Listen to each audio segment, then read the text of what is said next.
안녕하세요. 여러분 반갑습니다. 홍해걸입니다. 금요일 밤 다들 건강하게 잘 지내고 계시는지요? 자, 홍쇼 오늘도 여러분과 라이브로 여러분 의견을 경청하고 또 최근에 있었던 여러 가지 이 시사 문제에 대한 제 의견도 들려드리도록 하겠습니다. 오늘은 주제가 말씀드린 대로 교통사고에 대한 짧은 제 생각을 들려드릴까 합니다. 지난주는 뭐 우리 국민 모두 너무나도 놀랐고 또 마음이 아팠고 또 아직까지도 사건이 진행되고 있습니다만은 왜 그랬는지 원인을 잘 모르고 있는 상태입니다. 답답하기도 하고요. 또 이런 일이 재발해서는 안 되겠는데라는 그런 마음가짐도 해봅니다. 그래서 오늘은 그 얼마 전에 있었던 시청 앞에 무려 9명이나 되는 생명을 앗아간 급발진이라고 해야 할지 아니면 뭐 페달 착오일지 뭐 원인은 잘 모르지만 아무튼 차가 제대로 운전하지 못하고 그냥 붕 하고 인도를 급습을 하고 몇백 미터 말이죠. 여러분들은 다들 어떻게 생각을 하시는지요? 글쎄요, 오늘 제 방송의 취지는 제가 뭐 그쪽 분야의 전문가도 아닌데 이게 원인이 뭐고 누구 잘못이고 뭐 이런 걸 분석하는 게 아닙니다. 그냥 소시민의 한 사람으로서 제 생각, 그리고 교통사고가 의학이나 또 보건학적으로 우리 수명이나 건강에 어떤 영향을 미치고 또 우리가 뭘 주의해야 할지 여러분께 말씀을 해드리는 시간으로 준비했습니다. 여러분들도 그냥 편하게 의견 들려주시면 좋을 것 같아요. 자, 오늘도 인사 올립니다. KK님이 제일 먼저 오셨네요. 저희 부부를 응원하신다고요? 고맙고요. 라일락세븐님, 제가 달변가라고 말씀을 해주시네요. 감사합니다. 좀 깊이가 있어야 하는데 많이 공부하겠습니다. 멍이롱이님, 또 제닛홍님, 호주에 계시죠. 멜버른. 유영미님, SJ님, 누카님, 네, 누카님 빨리 주무세요. 네, 녹화로 보셔도 되죠. 오영도님, 김동현, 김채연, 저희 PD 이름까지 다 이렇게 거명을 해주셔서 감사하고요. 오세광님도 또 오늘 출석을 해주셨네요. 고배진, 네, 사라영님, 유영민님은 10시 취침인데 금요일은 예외다. 감사합니다. 오경호님이 부산이나 양산에 허리디스크, 남편이 무거운 걸 드는 직업인데 마비도 있다. 마비가 있으면 이거는 수술을 좀 서둘러야 합니다. 네, 일반적으로 보존요법으로 되는 게 아니죠. 대부분의 디스크는 잘 쉬고 좋은 자세 유지하고 수술을 서두르지 않고 진통 소염제 먹고 하면 저절로 좋아지는 경우가 많죠. 그래서 과잉 진료가 많은 질병이기도 한데요. 예외가 되는 경우가 몇 가지 있단 말이죠. 지금 말씀하신 것처럼 마비가 되는 경우, 그래갖고 특히 이 엄지발가락을 들어 올리는 힘이 약한 경우, 왼쪽은 쭉쭉 잘 올라오는데 오른쪽은 올라오는 게 힘이 약하다. 이거는 수술을 해야 합니다. 아니면 배뇨 장애가 있다. 소변을 쉽게 마음대로 못 본다. 이것도 마찬가지로 신경이 많이 눌려 있기 때문에 수술을 해야 하는 경우입니다. 질문은 어디가 좋냐라는 얘기인데요. 제가 여기서 특정 병원을 거명하기가 좀 어렵네요. 왜냐하면 이제는 뭐 그 디스크를 제거하는 시술이나 수술은 어느 병원에 누가 특별히 잘한다라고 할 만큼 어려운 병이 아닙니다. 그렇기 때문에 여러분들이 쉽게 이용할 수 있는 가까운 또 뭐 홈페이지 같은 거 한번 찾아가 보세요. 들어가 봐서요. 너무 지나치게 뭐 이벤트를 많이 한다라든지 아니면 지나치게 뭐 그 첨단을 과장한, 그런데 뭐 요새는 정형외과 분야에서 줄기세포 갖고 너무 과대 포장을 많이 해요. 뭐 그런 느낌이 든다라든지, 음, 그게 아니면 제가 보기에는 어디든 큰 문제는 없고요. 어, 그래서 걱정하지 마시고 병원을 한번 가보십시오라는 말씀 해드리고 싶어요. 어쩔핍님, 사라영님, 행복소금님, 네, 윤희님 또 오셨고, 뮤리엘님 아까 저 집사람과 한 방송에서도 덕담을 많이 주셨는데 감사합니다. 행복소금님은 지금 오토크루즈로 대전에서 서울로 올라오고 계시는구나. 그러게요. 운전이 좀 두려운 시대입니다. 권동주, 나유경, 해피투게더, 현선이, 그 다음에 일본말을 제가 옛날에 배웠는데, 네. 감사하고요. 이심 21님, 머리 부상 후 어지럼증, CT 찍었는데 문제가 없다. 예, 괜찮습니다. 좀 지켜보시죠. 이현수님, 반갑고요. 오경옥님이 어떤 뜻인가요? 네, 아르모니아님, 살이 조금 빠졌나요? 제가 요새 자전거를 많이 타서 그런가 봐요. 오세강님은 또 끔찍한 교통사고로 거의 큰일 날 뻔 하셨구나. 권동주님은 5마리나 강아지를 키운다. 대단합니다. 저는 2마리도 버거운데. 쪼꼬님이 색깔 셔츠 칭찬 감사하고, 레몬님도 감사하고요. 김영희님, 모두 반갑습니다. 강명수 하나부터 10까지, 산들레, 이수키, 사라영. 네, 오늘도 많은 분들이 응원하고 계시네요. 네, 신지로이드 지금도 갑상선 초음파 검사를 주기적으로 해야 할까요? 예, 안 해도 돼요. 20년 됐다면서요. 저라면 안 합니다. 네, 뭐 해도 문제는 안 되지만 뭐 방사선 쓰는 거 아니고 아프거나 비용이 비싼 거 아니니까. 그런데 20년 지났는데 그 뭐 할 필요 없습니다. 참고로 저희 아내도 한 15년 전에 갑상선 절제를 했죠. 뭐 암 진단 받고요. 지금 초음파 검사 안 합니다. 안 하셔도 되고요. 자, 새별오름님이 오목 가슴은 꼭 수술해야 할까요? 이 부분은요, 기능의 이상을 초래할 때 눌려갖고 심장이나 폐 움직임을 방해한다라든지 그렇지 않은 경우라면은 환자가 고르는 겁니다. 내 미용 목적으로라도 해야겠다. 그러면 하시고요. 내가 이 정도는 그냥 안고 살랜다.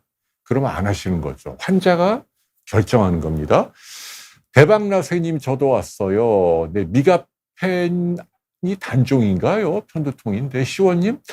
근데 요즘 미가펜 말고도 좋은 약이 너무 많아갖고 굳이 미가펜을, 네. 그게요, 편두통약이 크게 2가지가 있어요. 하나는 이제 정말로 그 편두통에 타겟된 원인 치료제가 있고, 또 하나는 전통적인 옛날 약이죠. 진통 소염제 계열이고, 가벼운 경우라면은 뭐 후자로도 충분한데, 그래도 계속 지끈거리고 아프면 원인 치료제를 처방을 받으셔야 한다. 그리고 그 약들은 뭐 이미 굉장히 종류가 많아서요. 가까운 신경과 찾아가시면 바로 처방을 받을 수 있습니다. 저희 비욘드에는 정진상 교수님이라고 삼성서울병원에 계시다가 얼마 전에 개원을 하셨죠. 이분이 저하고 인터뷰한 영상이 여러 개 있으니까 참고해 보시기 바랍니다. 오경옥 님이 지금 아까 시술을 물어보셨나요?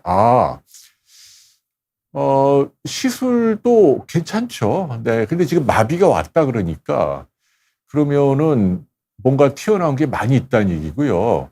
시술만으로 부족할 수가 있고, 그런 경우에는 과감하게 수술을 받으십시오. 참고로 저도 디스크 수술을 91년도에 받았으니까요. 지금 35년? 이 정도 됐잖아요. 그래도 뭐 아무 문제 없이 잘 살고 있습니다. 네, 뭐 비욘드에 출연한 의사분들 찾아가시면 더 도움을 받을 수 있겠지요. 행복소금님이 10,000원 또 기부 감사합니다. 그래요. 미녹시딜 30대에도 도움이 되고요. 전립선 염에 대한 부분도 제가 검색을 해보면 쓴 기사가 있거든요. 과거에 한번 참고를 해보시기 바랍니다. 전립선염이 의외로 좀 만성질환이고 원인이 다양해요. 뭐 세균성도 있고 신경성도 있고 아니면 뭐 류마티스나 전신질환으로 오는 경우도 있고 쉽지 않은 병입니다. 전립선염이 말이죠. 그러나 마찬가지로 노련한 경험이 많은 비뇨기과 의사, 뭐 예를 들면 박문수 설릉탑 비뇨기과 제 의과대학 선배님, 그분이 잘 하시는 걸로 알고 있습니다. 오케이, 여러분, 교통사고가 오늘 주제입니다. 오세광님 바로 할게요.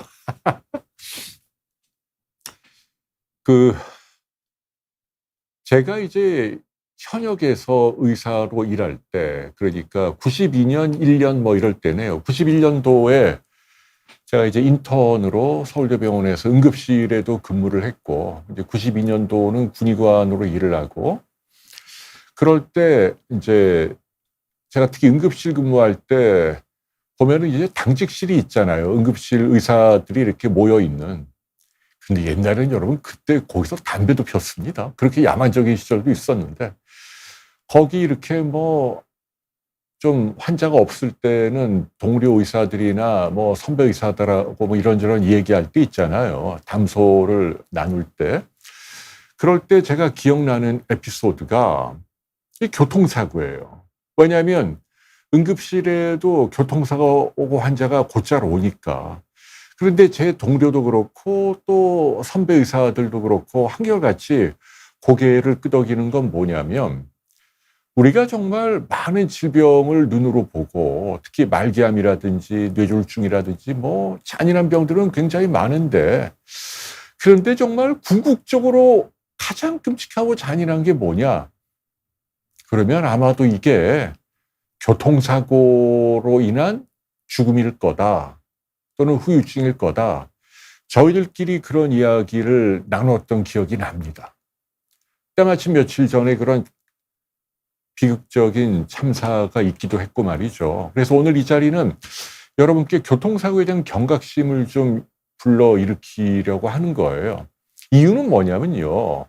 좀 문학적인 컨셉이긴 한데 어쨌거나 뭐 암이 되었건 중풍이 되었건 당뇨가 되었건 우리가 아는 일반적인 모든 병, 뭐 에이즈가 되었건 뭐든 간에 내 몸 안의 세포나 조직의 문제예요. 여기에서 뭐가 생겨나거나 뭐가 터지거나 내 몸 안의 생명체 안에 어떤 세포들의 문제란 말이죠. 그러니까 이거는 좀 스펙트럼이 어느 정도 예측도 되고 뭐 이런 표현하면 좀 그렇습니다만은 나름 좀 온순한 구석이 있다는 얘기예요. 뭘 하면 뭘 어떻게 되고 뭐 이런 게 좀 있어요. 뭐 완치는 못 시킨다 하더라도 좀 더디게 하고 아니면은 뭐 안 아프게 해주고 뭐 등등. 근데 이 교통사고는 차가운 어떤 금속 파편이 내 몸을 여지없이 때리는 거거든요. 아니면 찌르는 거고. 여기는 환자들이 실려서 오면 무지막지하다는 얘기예요. 어디서부터 손을 써야 할지 모른다. 다발성, 뭐 머리부터 발끝까지 중요한 장기들이 다 망가지고 혈관이 다 찢어지고 뭐 그런 상태이기 때문에 저는 지금도 그렇고 그때도 그렇고 와 이게 교통사고가 사실은 참 무서운 거다. 그런 생각을 많이 해왔다는 얘기죠. 네, 라이브 스트림의 첫 번째 슈퍼챗, 어쩔팀님 10,000원 기부 감사합니다. 처음 해주신 거군요. 고맙습니다. 윤희님도 고등학교 친구가 시험 끝나고 몇 분 후에 수다 떨다가 말이죠. 교통사고로 돌아가셨다. 헬멧을 잠그지 않았다. 오토바이 타다가. 그런 얘기도 나오셨는데 요즘은 자전거 타는 분들 되게 많아요. 좋아요. 우리나라 인프라가 좋으니까. 저도 뭐 매일 탑니다. 저는 주로 요새 청계산에 많이 가요. 자전거로 강아지 데리고. 근데 가끔 가다 보면은 이 헬멧을 안 쓰는 분들을 자주 봐요. 이제 그분들 지로는 난 뭐 자전거 잘 타고 그리고 뭐 이렇게 차가 많이 다니는 데가 아니고 자전거 전용 도로를 타는데 굳이 뭐 번거롭게 헬멧을 해야 하느냐? 이거 아닙니다, 여러분. 왜냐하면요. 제가 이걸 직접 경험을 해 봤는데 그렇게 빠른 속도로 아닌 상태로 가다가 넘어졌거든요. 그래도 이 관성 때문에 엉덩이가 꽝 땅에 닿잖아요. 그러면 아무리 몸을 뭐 하려고 해도 저절로 이 머리가 쾅 부딪혀요. 근데 정말 엄청나게 충격이 큽니다. 다행히 저는 이제 헬멧을 하고 있어서 뭐 많이 다치진 않았는데 그래갖고 얼마 전에도 뉴스에 나왔잖아요. 그 자전거 전용 도로를 어떤 중년 남성이 타고 가는데 갑자기 목줄을 했나? 어떤 강아지 한 마리가 튀어나오니까 이 목줄을 풀려갖고 손을 놓쳐갖고 놀라갖고 확 피하다 넘어졌는데 안타깝게도 이 헬멧을 안 써서 돌아가셨다는 얘기예요. 그래서 자전거는요 교통사고가 조금 다르긴 합니다만은 헬멧을 쓰면 안전하다는 얘기죠. 왜냐하면 자전거는 뭐 내리막길 아니라면 속도를 내도 뭐 한 25km, 많이 내도 30km 그 정도로 죽거나 뭐 심한 후유증이 생길 일은 없는데 이게 없으면 헬멧이 없으면 죽을 수 있다. 그리고 요즘은 또 자전거도 너무 무례하게 빨리 타는 분들이 많아요. 이렇게 추월을 해도 들어와 갖고 또 이렇게 가다가 들어오든지 아니면 가기 전에 뭐 지나갑니다 하고 말씀을 하고 지나가면 괜찮은데 갑자기 훅 이렇게 들어와요. 이렇게 들어온 사람이 있어요. 그러니까 방어 운전을 해야 한다는 얘기죠. 그래서 자전거 얘기 잠깐 드렸고요. 그래서 제가 드리고 싶은 요지는 교통사고가 우리 인생 최대의 변수가 될 수 있고 잔인하다. 그러니까 뭐 의학적인 수단, 뭐 약이나 수술로 커버할 수 있는 게 아니다. 돌아가실 정도로 심하게 사고가 나면 제가 그 사례들을 여러분께 좀 짚어드릴게요. 일단은 한 가지 다행한 건 뭐냐면 제가 뉴스를 찾아보니까 우리나라 교통사고가 옛날에는 10대 사망 원인 안에 꼭 들어가 있었거든요. 제가 기자할 때만 해도. 그래갖고 교통사고 사망자 숫자가 가장 많았던 해가 언젠가 역대 최대가 제가 찾아보니까 1991년이에요. 91년이니까 아까 제가 인턴 할 때네. 아, 또 희한하네. 이때네. 1991년. 그러니까 35년 전이네. 이때 우리나라에서 교통사고로 1년에 돌아가시는 분이 13,429명 이렇게 돼 있네요. 그런데 작년에 얼마냐면요. 작년에 역대 최저치입니다. 역대 최저. 2,551명. 야, 대단하죠.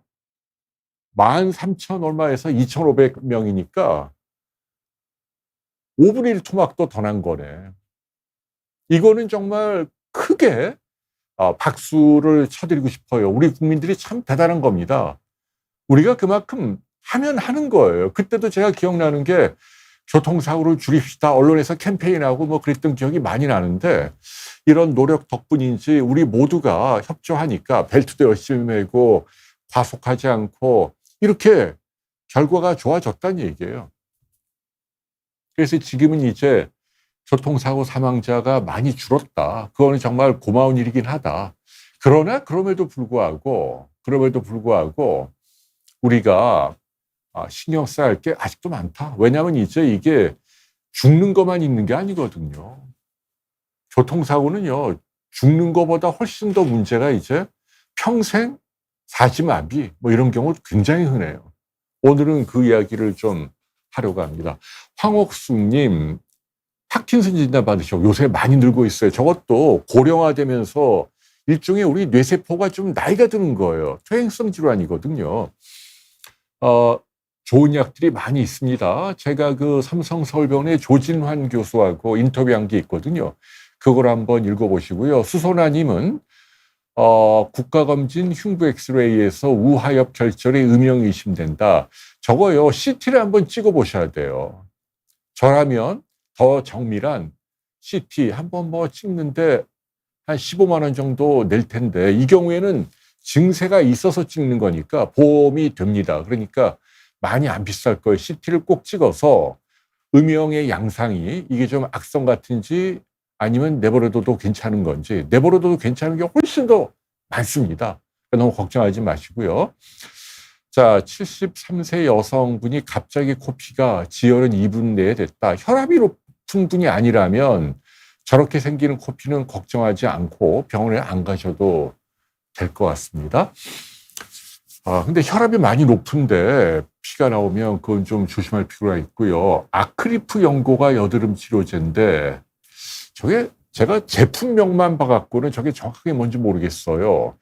그런데 이제 지금 뉘앙스로 봐서는 여드름 치료제 가운데 주름이나 미백, 색소 침착에 도움되는 경우가 있다면 이제 옛날부터 나오던 그 스티바 계열의 레티노익 액시드 계열의 그 비타민 A 유도체 요새 많이 나오잖아요. 그런 연고가 아닌가 싶고요.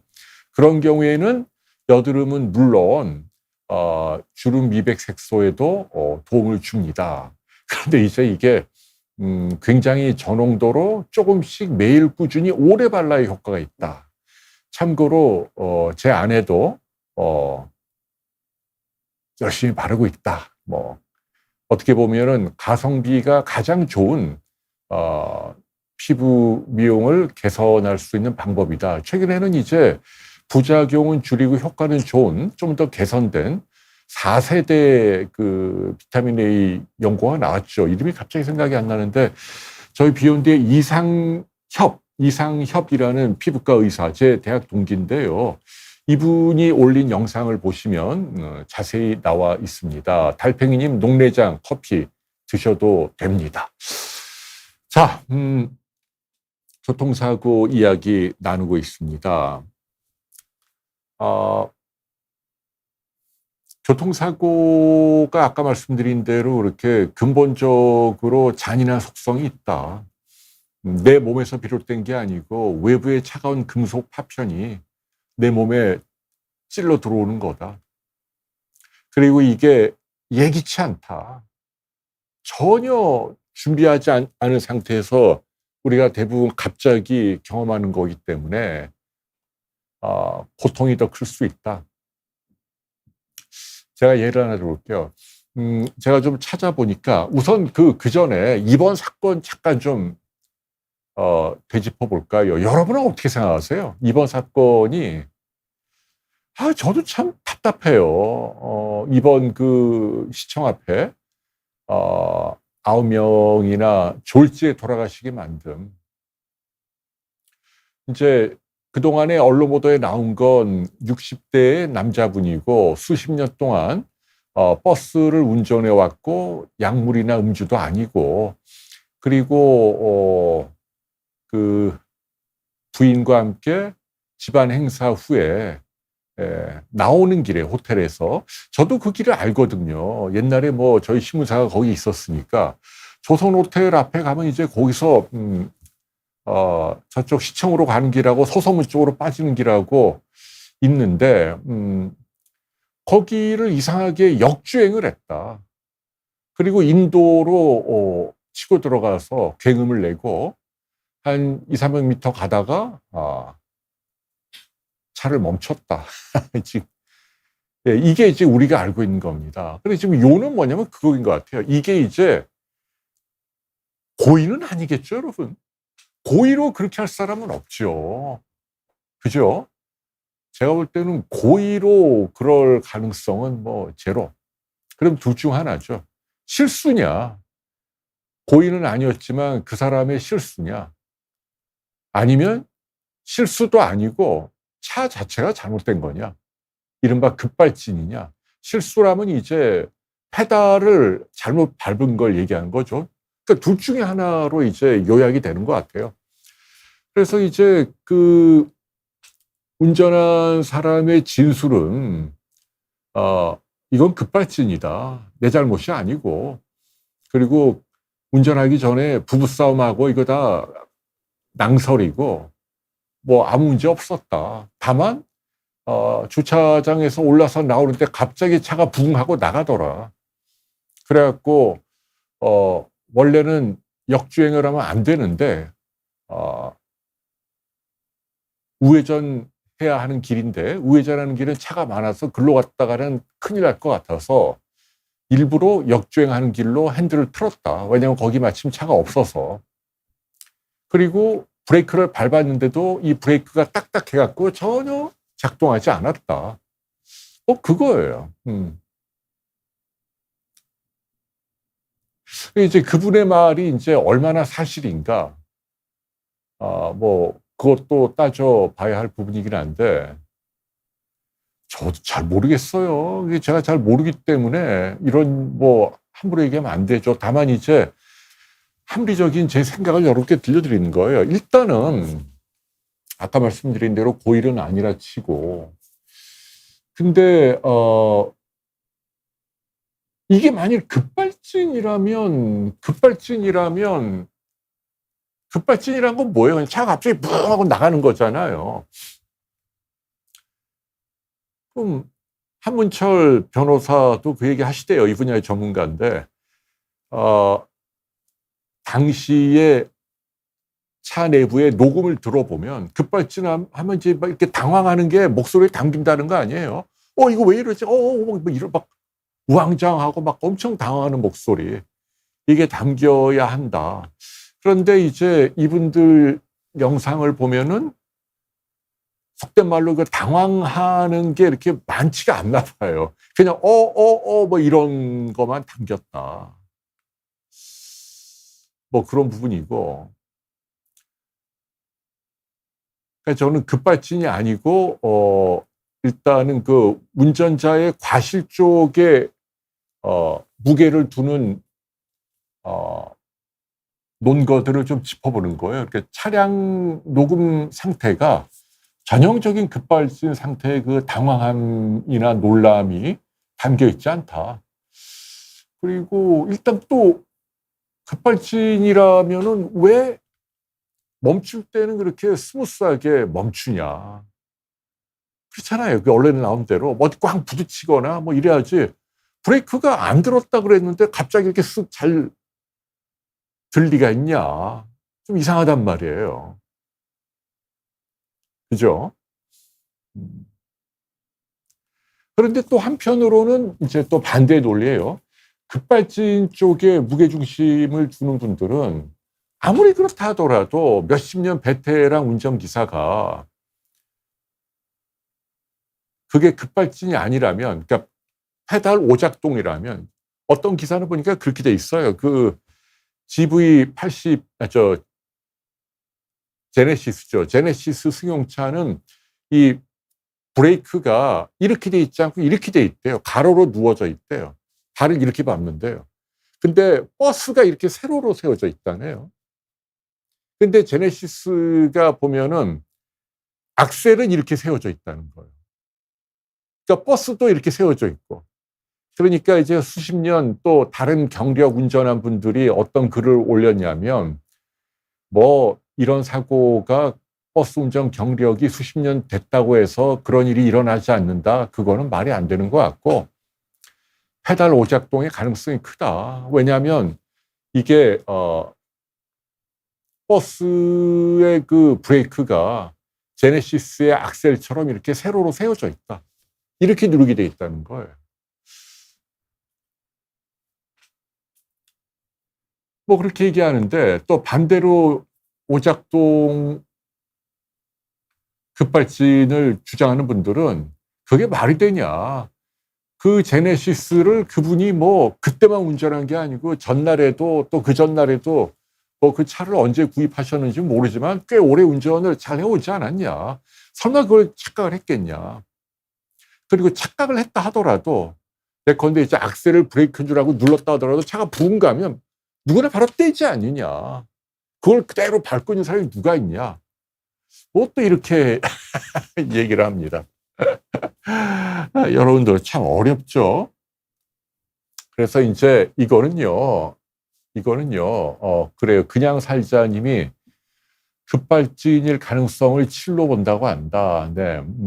그래서 이건 누구도 모르죠. 이것도 결국은 이제 그 과학수사 연구소로 이제 보내지는 거예요. 거기서 유권 해석이 나는데 한 가지 분명한 건 지난 수십 년 동안 수백 건의 이와 유사한 일이 의뢰가 됐는데 이른바 급발진으로 판명이 난 경우는 단 한 케이스도 없다. 뭐 그 전에 주행 기록 장치나 뭐 등등 정황을 고려해 볼 때 대부분 다 페달 오작동인데 이걸 급발진이라고 주장을 하는 거다. 뭐 이렇다고 하네요. 그래서 이제 이 부분은 유권 해석은 결국은 뭐 국립과학수사연구소에서 하는 수밖에 없는데 지금까지 전례로 비추어 보아 아마도 운전자 과실 쪽으로 나올 경우가 유력하다. 한 번도 인정된 사례가 없고, 근데 이제 또 뉴스 보셨겠습니다마는 자동차 회사가 자기네들의 과실을 감추려고 뭐 입법 과정에 관여해서 이런 경우 항상 운전자가 입증하도록 우리나라 법 체계가 되어 있고 이게 잘못됐으니까 자동차 회사가 자기 차가 죄가 없다는 걸 거꾸로 입증을 해라. 이렇게 바꾸자. 뭐 이런 목소리도 있습니다. 참 둘 다 어렵네요. 저는 오늘 이 자리에서 어느 한쪽 편을 들 생각은 없습니다. 없는데 개인적으로는 그 운전한 분이 참 원망스럽네요. 어쨌거나 어찌되었건 간에 꼭 그렇게밖에 할 수 없었는지 그렇게 베테랑 버스 운전기사고 설령 급발진이라 하더라도 굳이 그렇게 인도로 뛰어들어야만 했는지 비행기 조종하다가 작동이 안 돼서 떨어질 때 어떤 파일럿들은 민가에 안 떨어지려고 애쓰다가 같이 죽는 경우도 많이 있잖아요. 많이 좀 아쉬워요. 그래서 저는 또 이 급발진을 주장하는 분들 가운데는 또 그게 하나의 본인의 이익과 직결되는 뭐 예를 들어 어떤 장비라든지 아니면 입법, 로비 뭐 이런 과정에서 또 하나의 또 큰 시장이거든요. 왜냐하면 이제 유사한 그러한 사례만 생기면 딱 급발진 뭐 하면 그러면은 자동차 회사하고 계속 딜을 해갖고 속된 말로 뭘 타내는 게 가능한데 근데 이 사례에서 이런 유사한 사례에서 정말로 급발진이 비율이 얼마나 될지. 아니 저는 없다는 건 아니에요. 사람이 만든 기계니까 뭐 어디서 예기치 않게 잘못이 튀어나올 수 있는지 아무도 모르죠. 근데 그 확률이 정말 굉장히 저는 낮다고 보는 거거든요. 이거를 필요 이상 지나치게 많이 우리 사회가 인정을 하면 그러면은 부주의한 사람들, 그래서 피해를 낸 가해자들이 웃는 세상이 오는 거죠. 급발진이야. 여기서 급발진이야. 이런 것도 우리가 원하는 사회가 아니잖아요. 그래서 이게 어렵습니다, 여러분. 어렵습니다. 그래서 이 부분은 어쨌거나 뭐 최고의 전문가인 그 기관에서 제대로 정리해서 답을 내주길 바랍니다. 그래서 이제 어떤 분들은 그래요. 왜 이렇게 사상자가 많이 났느냐 물어봅니다. 제가 그걸 의학적으로 말씀을 해드릴게요. 좀 어려운 얘기인데 이런 얘기는 또 잘못 나가면 또 그래도 의학적인 얘기니까. 예를 들자면 어떤 사람이 횡단보도를 걸어가는데 차가 왔어요. 똑같은 속도로 왔어요. 근데 그걸 한 1초라도 인지를 하고 부딪혔을 때 하고 전혀 인지하지 못하고 부딪혔을 때하고 결과가 어마어마하게 다릅니다. 제가 오늘 그 가장 중요하게 말씀드리려는 게 바로 이 부분이에요. 오늘 뭐 어차피 여러분들이 귀한 시간 내셔서 저와 함께 방송을 듣고 계신데요. 하나라도 뭐 도움되는 얘기 해드려야 되잖아요. 이해가 되시죠? 그러니까 단 몇 초라도 충돌하기 직전에 내가 상황을 인지하잖아요. 그러면 그 짧은 순간에도 우리 몸의 모든 시스템이 반사적으로 피해를 좀 최소화할 수 있도록 움직입니다. 모든 근골격 시스템이 말이죠. 어 그래서 우리가 보호해야 할 중요한 관절이나 기관 부위의 근육이 강력하게 수축을 해 준다는 얘기죠. 그래서 부딪혀서 튀어나가거나 해도 부상 정도를 많이 낮추도록 한다는 얘기입니다. 그런데 전혀 모르고 있다가 무방비 상태로 꽝 부딪히잖아요. 그러면은 굉장히 큰 데미지를 받습니다. 이유가 뭐죠, 여러분? 가장 중요한 건 뭐냐면요. 하다못해 왜 9명씩 돌아가시냐. 9명을 일렬로 세워놓고 부딪힌 것도 아니잖아요. 뭐 이렇게 옆에서 부딪힌 경우도 있고, 뭐 꼭 정면이 아니더라도. 그런데도 의외로 많은 사망자가 나온 이유는 뭐냐면요. 대부분 여러분 이 경추 골절입니다. 이게 굉장히 큰 거예요. 그래서 굉장히 세게 안 부딪혀도 여기가 팍 꺾이거든요, 여기가. 알면 머리 두피부터 해서 어깨, 그다음에 척추까지 반사적으로 슈링크를 해요, 딱. 여기를 딱 잡는 거거든요.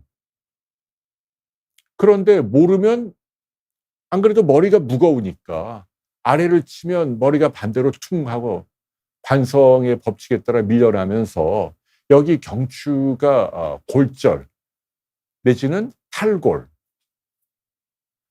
근데 여러분도 알다시피 내 몸을 움직이는 가장 중요한 신경이 이 경추뼈 사이에 있단 말이죠. 이게 붓기가 그 두부 정도예요. 말랑말랑합니다. 뼈는 날카로우니까 이게 이렇게 살짝 미끄러져 나가기만 해도 신경이 끊긴다는 얘기죠. 만일 이 경추 상당히 윗부분에서 그러면 그냥 그 자리에서 죽는 거예요. 왜냐하면 이 위에 이제 연수라고 하는 가장 필수적인 중추가 있잖아요.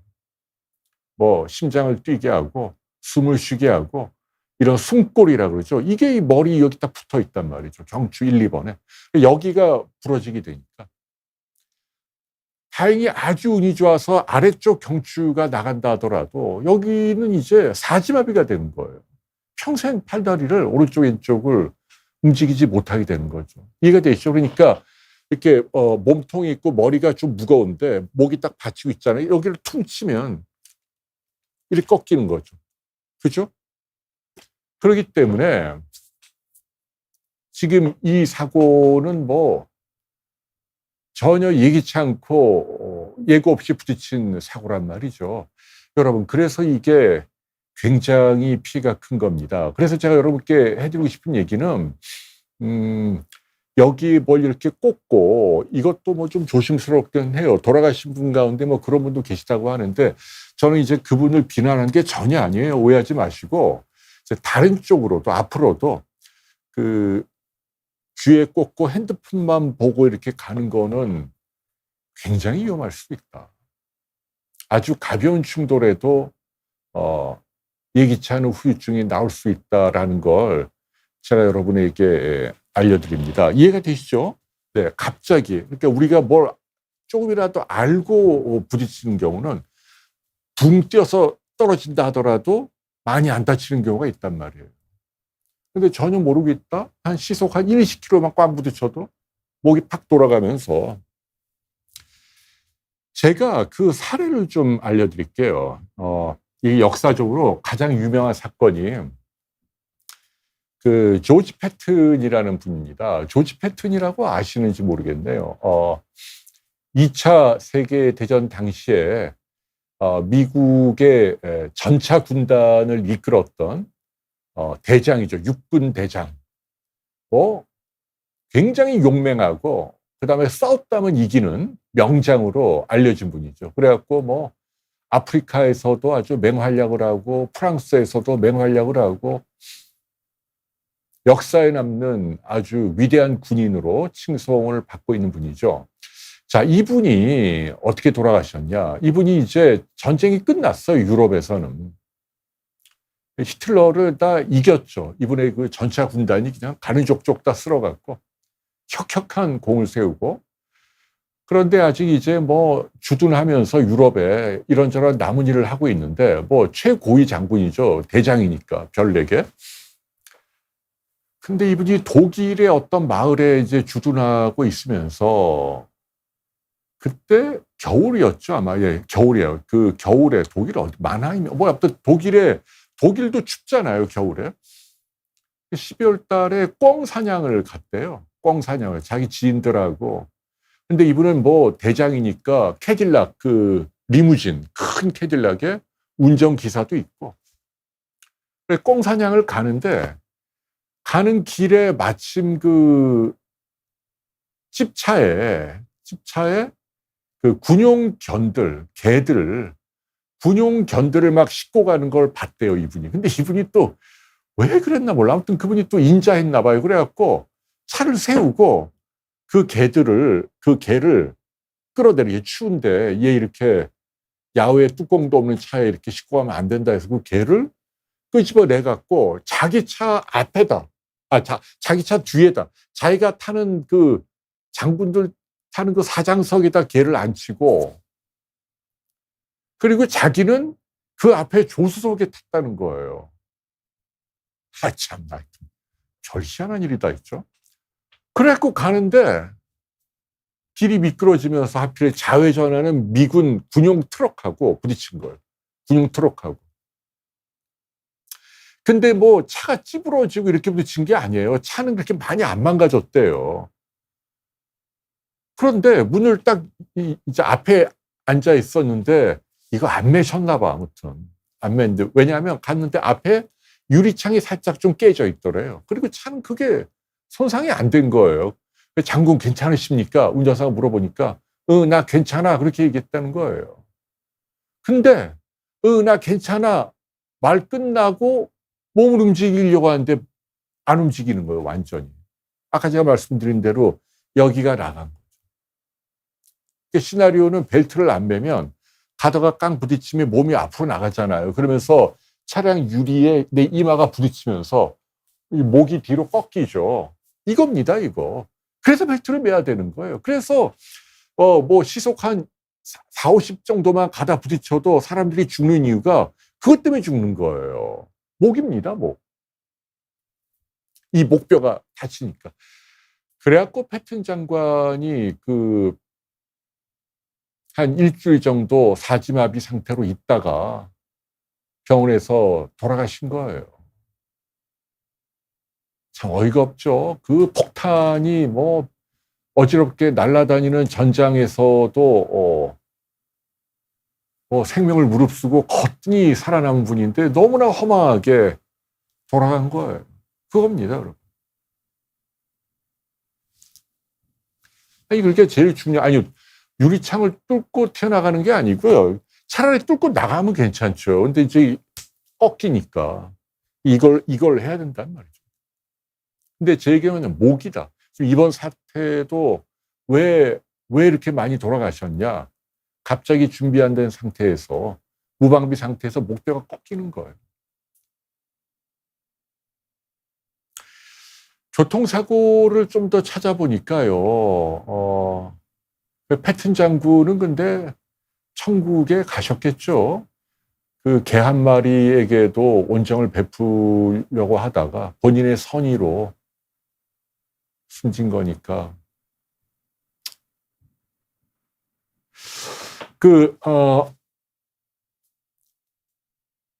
이 교통사고는요, 세계 최고 부자도 예외가 아닙니다. 그렇죠. 생각하는 남자님.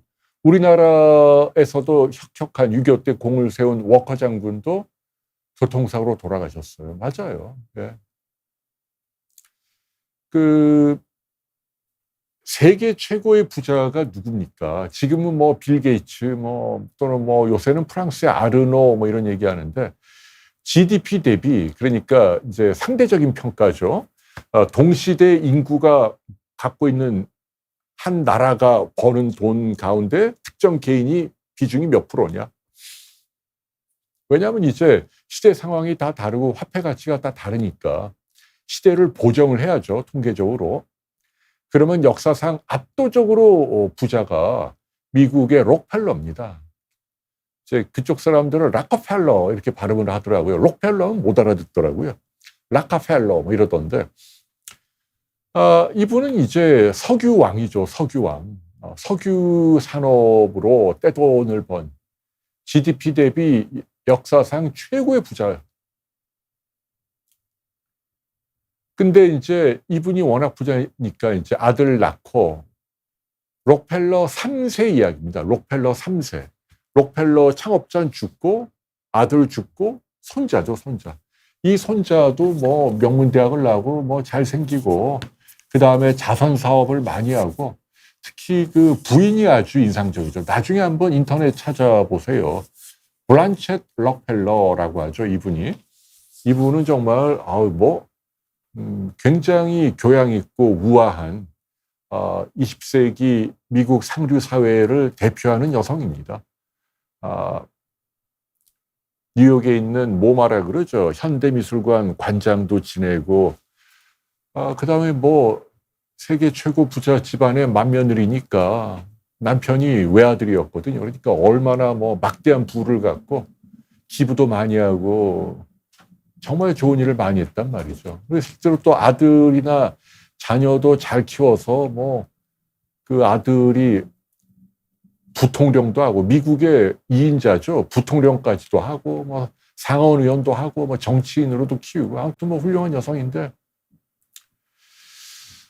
어쨌거나 근데 이 여성은 말년에 이제 치매로 막 고생을 하죠. 굉장히 우아하게 생긴 여성인데 막 쌍욕을 했다는 얘기죠.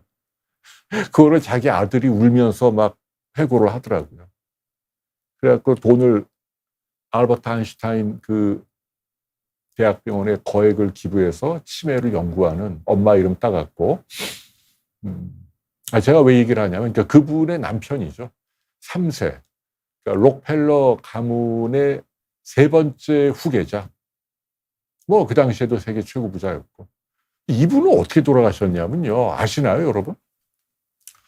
어느 날 이제 자기 집이 어디 뭐 뉴욕 근처 어디 자연 경관이 좋은 교외에 조용한 마을인데 거기에 차를 딱 세워놓고 이제 제 집에 가려고 퇴근길에 저녁 무렵에 있는데 글쎄 어떤 마을에 어떤 뭐 10대 젊은 애가 그냥 들이받은 거예요. 차 옆을.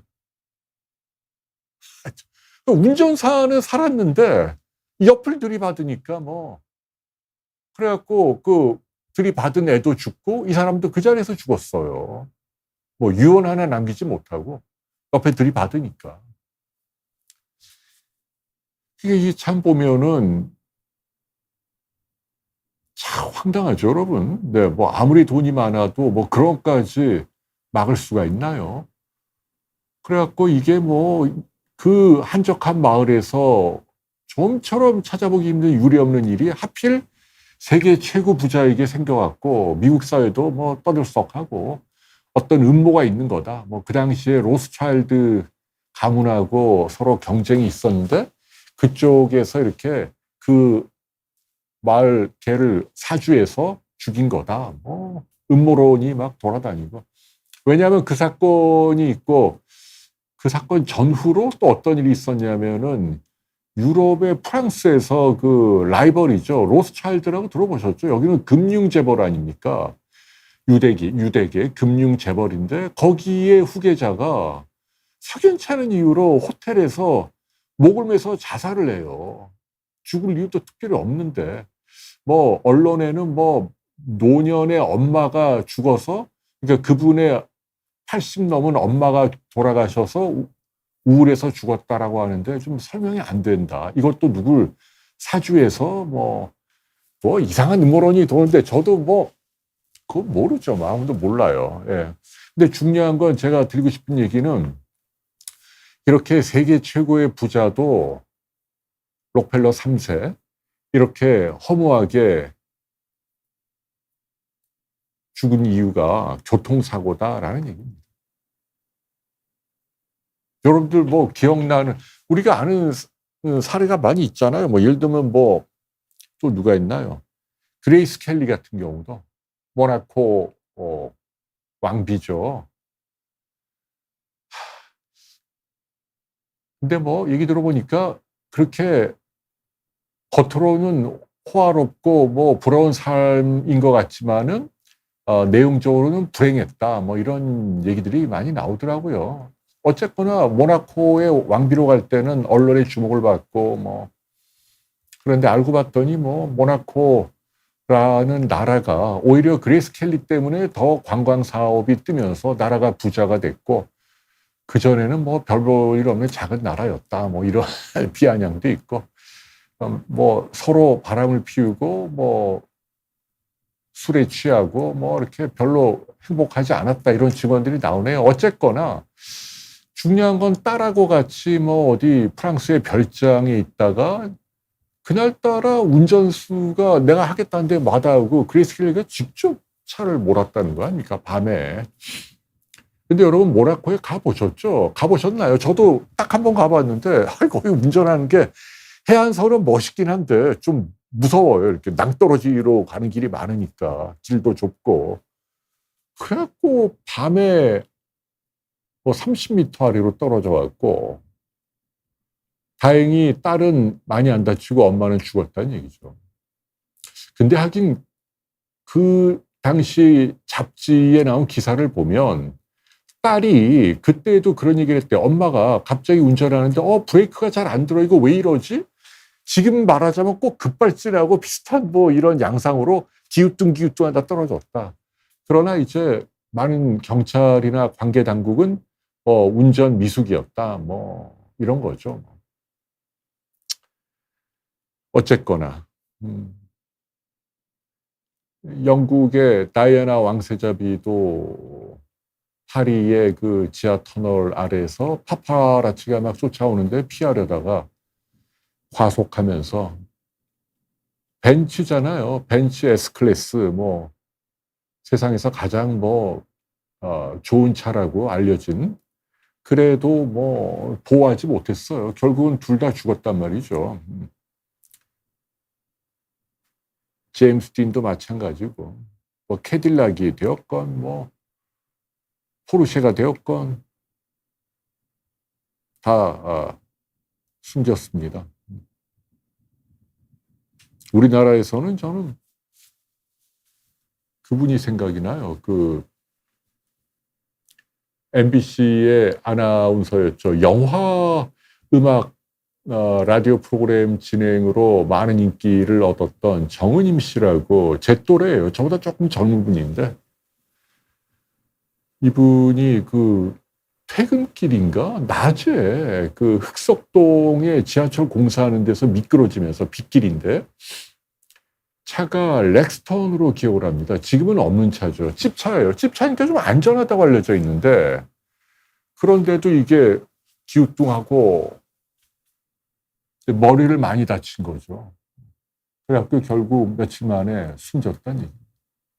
그러니까 뭐 찝차든 벤츠든 뭐든 벨트를 안 하거나 과속하거나 뭐 이런 거 앞에서는 방법이 없어요.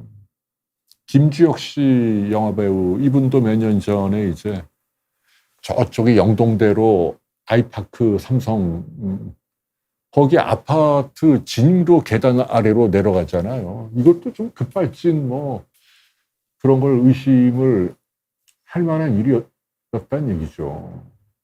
갑자기 붕 하고 가더니 앞차를 들이받고 그다음에 브레이크도 안 밟고 그냥 그 아래로 내려가 있는 아파트 진입 계단으로 차가 뒤집어지고, 그래서 심한 두부의 손상, 뇌진탕으로 그냥 그 자리에서 숨졌고, 그때 제가 기억나는 거는 이분이 물론 죄송한데 이거 안 했어요. 이거 안 하니까. 그래서 이제 어떤 추측을 했냐면 왜 저렇게 가서 떨어졌을까. 그래서 혹시 그분이 담배를 많이 피니까 심근경색이 갑자기 온 게 아닌가. 갑자기 하고 아주 심하게 오면은 뭐 바로 의식을 잃을 수도 있죠. 그러면은 뭐 그냥 그대로 가는 거니까. 근데도 막상 그 국과수에서 부검을 해보면 제가 아직도 기억나는데 가슴을 열고 부검을 했는데 이 하트, 심장 안에 관상동맥이 막히거나 이런 건 없었다는 거예요. 그래서 그것도 지금 보면 미스테리예요. 지금 식으로 따지면 뭐 급발진인가요? 아무튼 아까운 분이 돌아가셨어요.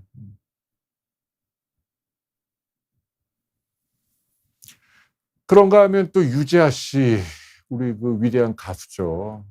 새벽에 그 친구분이 음주운전한 차를 탄 게 잘못된 거죠. 그래갖고 저쪽 한남대교 저 강변 강북에서 중앙선 넘어서 그 자리에서 돌아가셨다.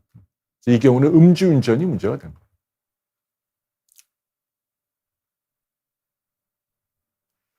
농구 선수 김현준 씨라고 옛날에 전자 슈터라고요. 옛날 분은 아실 거예요, 아마. 이충희 선수와 더불어 정말 슛쟁이였죠. 정말 그 슛을 잘 쏘는. 그분도 택시를 타다가 마찬가지로 크게 부상은 없었는데 목에 경추 골절로 의심되는 이유로 그 자리에서 돌아가셨다라는 얘기입니다. 아, 최동원님, 맞아요.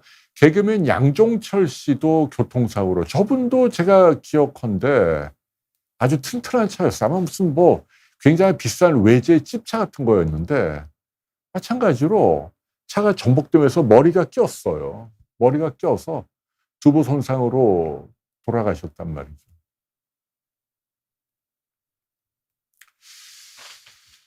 그래서 이제 그러니까 뭐 당신 오늘 무슨 얘기하려고 하느냐 뭐 네, 줄리 킴님은 네, 케네디 아들은 교통사고가 아니고 비행기 타다가 그 마사스 비니어스인가 하는 그 별장들이 많은 섬으로 밤에 당시 얘기 들어보면 뭐 술 먹고 운전했다 그러죠. 부부싸움을 했는지. 그 부인도 참 고상하니 참 괜찮은 부인인데 같이 그냥 바다에 떨어져 죽었잖아요. 아무튼 그래서 인생이 참 여러분 허무합니다.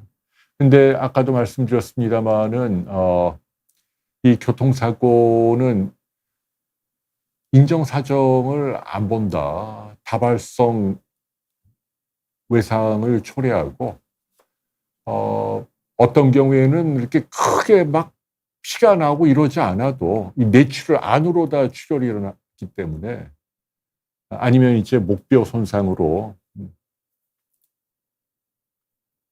예를 들면 뭐 이렇게 특히 이제 술 취해갖고 비틀거리고 이제 지나가는 사람이 있는데 이 사람을 그냥 갑자기 등 뒤를 세게 탁 야 하고 치면 아주 위험하다는 얘기죠.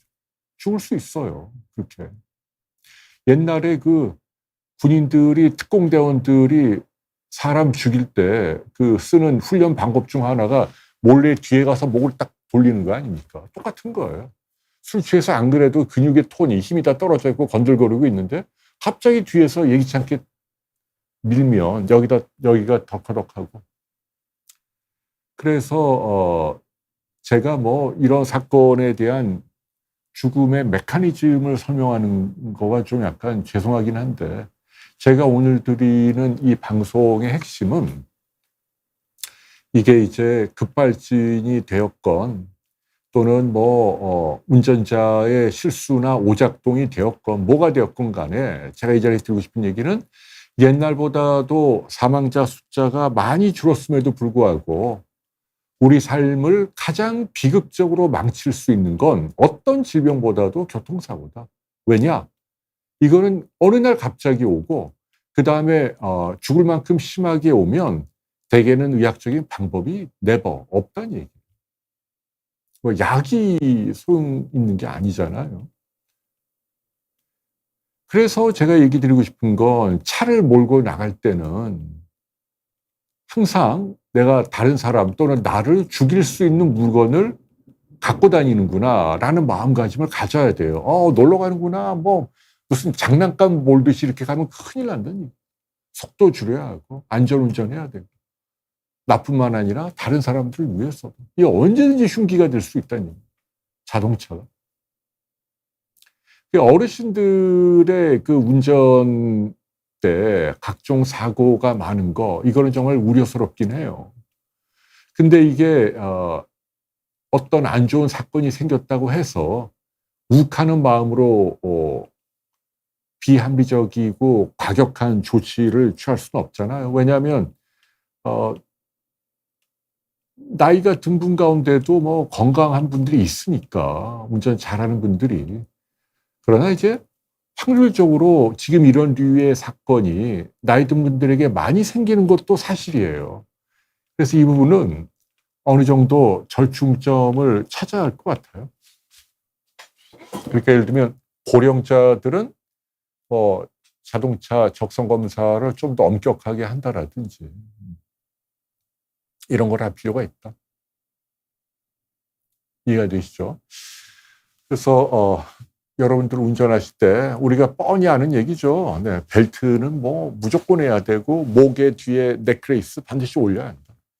많은 교통사고가 그렇게 심한 과속이 아닌데도 차량 훼손이 심하지 않는데도 죽는 이유가 많은 경우는 이 목뼈 손상에서 온다. 그렇기 때문에 앞으로 안 튀어나가게 벨트를 반드시 매야 되고 그다음에 뒤로 확 꺾이지 않게 이 뒤에 이걸 받쳐주는 넥레이스가 없으면 또는 너무 낮으면 목이 뒤로 꽝 부딪힌다는 얘기예요. 특히 뒤에서 추돌할 때 뒤에서 차가 부딪히면 이게 목이 뒤로 확 꺾이잖아요.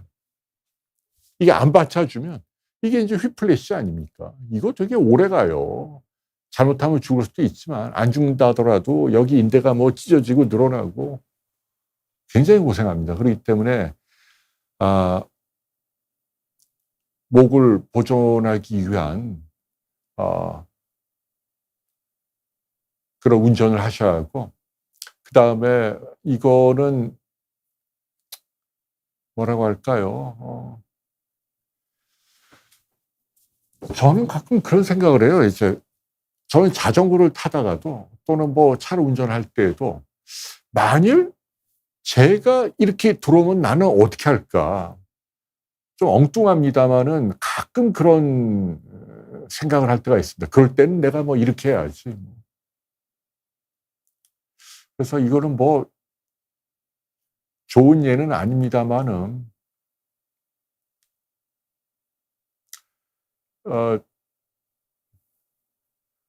저 혼자 타고 갈 때는 핸들 이렇게 꺾어야죠, 뭐. 근데 이제 옆에 제가 사랑하는 사람이 있다면 이렇게 꺾어야지. 네. 그러니까 뭐 그게 뭐 평소에 그렇게 마음을 먹는다고 그렇게 되는 건 아니죠. 그러나 일단은 돌발 상황에 대해서 항상 생각을 해줄 필요는 있다는 얘기예요. 항상 그렇게 자전거를 타다가도 저 자전거나 저 사람이 어떻게 튀어나올지 모르잖아요, 아무도. 그러니까 저럴 땐 내가 뭘 어떻게 해야 하나. 그런 고민이 항상 있어야 되고. 그리고 대체적으로 운전을 잘하는 분들 조언을 들어보면 시야를 좀 넓게, 물론 당연히 뭐 기본 수칙은 지켜야죠. 운전하면서 뭐 전화하고 이러면 안 되고 중요한 건 기본 수칙은 당연히 지키면서 안전 운전을 하려면 시야를 좀 넓게 이렇게 볼 필요가 있다는 얘기죠. 왜냐하면 한 100-200m 주변에서 뭔가 그 예기치 않은 에피소드가 생기는 경우가 많이 있어요. 근데 그걸 미리 알면 단 한 2-3초 동안에 훌륭한 대비가 돼요. 내가 속도를 줄이고 어디로 꺾어야겠구나. 근데 멀리 있는 쪽의 그 상황을 별로 중시하지 않고 그냥 앞에만 이렇게 보면 그러면은 갑자기 예기치 않았던 에피소드에 봉착을 하면 그때는 당황해서 뭐 대형 사고가 난다는 얘기죠. 저도 그런 것 같아요. 운전할 때도 특히 자전거 탈 때도 보면은 항상 100-200m 이렇게 멀리 이렇게 시야를 확보하면서 가지 않으면 그러면 어디에 뭐 움푹 꺼진 데가 있든지 아니면 사람들이 갑자기 웅성거리면서 튀어나온 데가 있든지 뭔가 그런 거를 멀리서 미리 감지하는 게 그 몇 초 차이가 굉장히 크더라고요. 켈리님이 나이 들수록 균형 감각이 떨어지나요? 자꾸 넘어진다. 여러분 죄송한데 그거 맞는 얘기예요. 우리가 그걸 프로프리오셉션 영어로 우리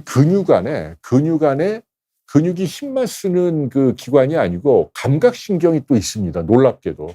우리 온몸의 근육 안에 그 신경섬유가 있는데 얘들의 기능은 뭐냐면 내 몸의 균형을 반사적으로 잡아주는 역할을 해요.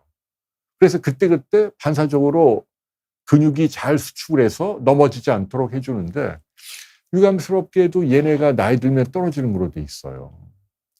아니면 뭐 각종 약물들, 특히 뭐 고혈압 약 같은 거나 이런 거 많이 먹으면 이런 기능이 좀 떨어지는 거로 돼 있고, 그렇기 때문에 나이가 들수록 뭐 계단에서 미끄러지거나 넘어지거나 아니면 뭐 이런 물건 같은 걸 툭툭 쳐서 컵을 깨거나 물을 엎지르거나 뭐 이런 데 쏟거나 젊을 때에 비해서 이런 즉각적인 대응 능력이 많이 떨어집니다.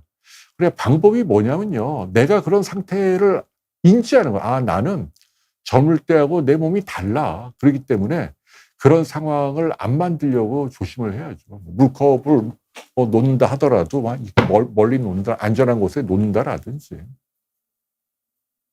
계단 갈 때는 뭐 난간을 잡고 간다라든지. 목 운동은 함부로 하면 안 되나요? 너무 돌리면 안 되나요? 그렇죠. 갑자기 확 꺾으면 안 되죠. 제가 아는 지금 뭐 이름만 대면 알만한 유명한 어떤 한의사 한 분도 제가 기자 초년벽 때 이거 하다가 사지마비 와갖고 환자가 아주 고생한 적이 있다니. 이 목을 함부로 꺾는 건 조심해야 합니다. 라이언님이 43세 자궁적출 난소를 다 떼셨나요? 왜 난소까지 뗐을까요? 이유가 있었겠죠. 남손을 남겨뒀다고요? 다행이네요. 네. 폐경이 되는 걸 어떻게 알 수 있나요? 일단은 연세로 보면 이제 폐경이 진행되고 있을 것 같고, 뭐, 혈액 검사해 보면 많이 금방 객관적으로 알 수 있고요. 근데 본인이 이제 우리가 전형적으로 이야기하는 폐경 증후군들이 있잖아요. 뭐 이렇게 피부가 건조해지고, 열감이 있다라든지, 뭐, 땀 분비에 이상이 있다라든지, 우울해진다라든지, 뭐 등등, 이런 걸로 가늠할 수 있습니다. 뭐, 어느 경우든, 좋은 약들이 있으니까요. 헛국님이 쇠기절제로 폐암 수술을 마쳤구나. 네. 쇠기절제한 걸로 봐서는 작은 덩어리였던 것 같아요. 네, 완치된 걸로 저는 믿겠습니다.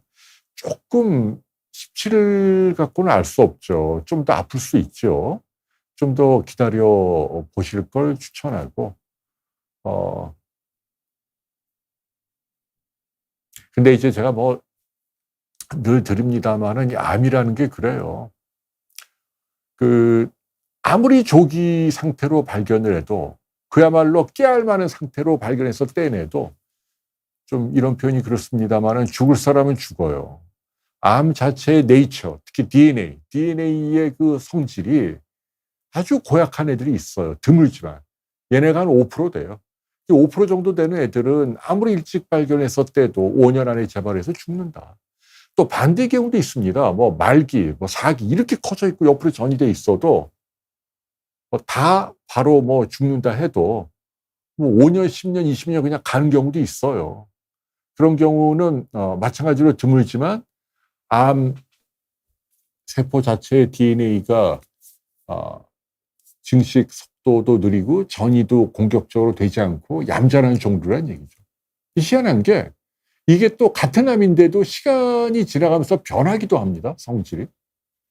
그러니까 뭐 지금까지 막 잘 자라다가 또 운 좋게 DNA 자기들끼리 돌연변이가 어떻게 돼갖고 갑자기 뭐 느리게 자라고 뭐 이러기도 한단 말이에요. 그래서 이게 그런 부분도 한 5% 된다는 얘기죠. 그러니까 항상 양극단의 5%는 있으니까 의학에서 100%를 개런티는 못하고 그거는 뭐 운이고 전적으로 뭐 하나님의 영역입니다. 그러나 90%의 영역은 우리가 아는 상식을 따르니까 그 경우는 무조건 일찍 발견해서 떼내면 분명히 도움을 받는다는 얘기죠. 그래서 우리는 그 90%를 믿어야 한다라는 얘기입니다. 자, 이승현 님이 후방 추돌로 트라우마가 있다. 지금 그 트라우마라는 게 정신과적인 것이라면 정신과 치료를 하셔야죠. 심하긴 한 모양이죠. 운전을 못할 정도라고 하니까요. 아무쪼록 많게 빌고요. 사라영 님이 대장암 1기 남편이 수술받고 콩팥에도 문제가 있구나. 일반적으로 통용되는 비타민제는 드십시오. 종합 비타민제 이런 거는 채소, 과일을 먹는 거라고 생각을 하면 돼요. 물론 싱싱한 채소, 과일을 음식의 형태로 먹는 것처럼 건강에 좋지는 않겠지만 그러나 안 먹는 것보다는 훨씬 낫단 말이에요. 그래서 드실 필요가 있다라고 생각을 합니다. 선아님이 50대 중반인데 쿠션이나 베개 오래 누우면 머리가 아프고 진통제까지 먹는다. 뒷머리가 되게 납작한 편이다. 예민한 분이시네. 예. 지금 말씀하신 그 증세는 족보에 있는 병은 아니에요. 그냥 민감한 거죠. 어떤 부위가 자꾸 눌린다고 생각을 하고 이 머리뼈를 감싸고 있는 두피 안에 부채살처럼 이렇게 얇게 퍼져 있는 근육이 이렇게 뭉치는 거예요. 그래서 방법은 여기를 이렇게 자꾸 이렇게 본인이 누르든 아니면은 뭐 다른 사람이 눌러주든 이렇게 안마를 해주셔야 돼요. 도움이 되고요. 그다음에 당연히 진통소염제가 도움이 되죠. 예, 그 뭐 드시는 걸 너무 두려워하지 마십시오. 머리뼈가 약해져서 그런 건 아니다라는 이야기. 머리뼈하고는 전혀 상관이 없습니다. 저는 근데 차라리 뭐 기분 좋은 뭔가를 하라고 말씀드리고 싶어요. 뭐 좋아하는 거 뭐 하나 없어요? 그런 거 하세요. 뭐 고스톱 좋아하시면 이거 좀 하세요. 안 아프실걸요 아마. 네. 자, 윤지원님, 저용량 아스피린, 미녹시딜, 스타틴, 메포민. 야, 저하고 똑같네. 예. 지금 제가 딱 그렇게 먹고 있거든요. 저용량 아스피린 100ml짜리, 미녹시딜 저는 2분의 1정 먹고 있고, 남자니까. 스타틴 먹고 있고, 메포민 먹고 있고, 저는 저녁 식사를 하자마자 지금 말씀하신 저 4가지를 다 먹습니다. 아침 식사가 끝나면 영양제를 한 20몇 알 먹고요. 음식 대신으로. 그 다음에 저녁이 끝나면 선제적으로 혈압과 콜레스테롤과 혈당 그리고 몸 안의 염증 또는 혈전을 눌러주기 위해서 선제적으로 저는 부작용은 적고 오래된 약으로 또 이런 효능이 검증된 것들을 저는 씁니다. 옛날에 제가 의학을 배울 때는 약을 안 쓰는 게 좋다, 가능하면 이렇게 배웠는데 저는 이제는 그런 생각에 동의하지 않습니다. 만약에 자연이 좋다면 뭐 아무런 의학적인 거 하지 않고 살아갔던 원시인들이 더 오래 살고 건강해야 하는데 아무리 봐도 그렇다는 증거가 없어요. 그래서 현대의학적인 방법을 쓰는데 너무 그렇게 의학적 엄숙주의 또는 자연에 경도된 이런 필로소피를 가질 필요는 없다. 이해득실을 따져서 부작용이나 뭐 몇 가지 예상되는 피해보다도 내가 얻는 이득이 크다면 쓰는 겁니다. 물론 이제 저는 아무래도 라이선스가 있는 의사니까 좀 더 자신 있게 쓸 수 있지만 요즘은 일반인들도 건강에 관심이 많은 분이라면 지금 얘기하신 저 4가지 정도 약, 그리고 이제 혈압약 가운데서도 저는 혈압이 고혈압이 아니에요. 제가 혈압을 재보면 130에서 왔다 갔다, 수축결합은. 그 다음에 이완결합도 한 80에서 왔다 갔다. 정상이죠. 고혈압은 아니에요. 고혈압은 140에 90이니까. 그래도 제가 혈압약을 씁니다. 이유는 최근에 나온 이제 혈압약 가운데 일부는 확실히 고혈압을 치료하면서 동시에 당뇨나 콩팥을 비롯한 다른 장기의 합병증이나 이걸로 인한 사망률까지 떨어뜨린다라는 게 많이들 입증이 되고 있어서 저는 그런 약들도 씁니다. 제가 쓰고 있는 이 방법을 언젠가 제가 시간이 되면 따로 한번 홍쇼에서 다루겠습니다만은, 근데 이게 왜냐하면 좀 조심스러워요. 왜냐하면 이제 저는 제 몸으로 잘 알고 뭐 그러니까 그런데 이제 제 이야기를 여러분처럼 의학적인 지식이 조금 짧은 분들이 잘못했다가 그러면은 예기치 않은 부작용이 생길 수 있으니까 제가 좀 조심스러운 부분은 있어요. 그럼에도 불구하고 선용할 가치가 충분하다. 만 8살에 열경련하는 아이는 뇌전증 확정일까요? 아닐걸요, 맘스터치님. 열경련, 물론 이제 나이가 좀 많긴 한데, 근데 뇌전증은, 일단은 이 뇌파를 좀 찍어보고 특유의 양상이 있습니다. 그 양상을 의사에게 좀 잘 설명을 해 주시고, 요새는 좋은 약들이 많으니까요. 네, 강정희 님이 척추 수술 후 뒤로제식. 저거 마약인데. 네. 마약 검사에 당연히 나오죠. 뒤로제식은 마약이에요. 강력한 진통제죠. 저거를 근데 계속 쓰는 건 옳지 않은데. 아니, 그러니까 마약은 아니지만 효과가 강한 약들 있잖아요. 뭐지? 갑자기 기억이 안 나는데. 그 뒤로제식은 저거는 필요할 때 급성기 때만 딱 쓰고 계속 쓰는 거는 옳지 않을 것 같아요. 그 부분은 좀 통제를 하셔야 하고, 당연히 마약 검사에서 나옵니다. 정하윤님, 저용량 아스피린 보관통에서 시큼한 냄새가 나는데 계속 복용해야 하나요? 아유, 하지 마세요. 저용량 아스피린 의사 처방 없이도 약국에 누구나 가서 살 수 있어요. 값도 굉장히 싸요. 한 알에 100원도 안 할걸요. 그러니까 좀 신선한 약을 사십시오. 예, 저는 그렇게 권해드리고 싶어요. 보배진 님이 제가 좀 수척해 보인다. 예, 오늘 수염도 안 깎고 나오고요. 제가, 예,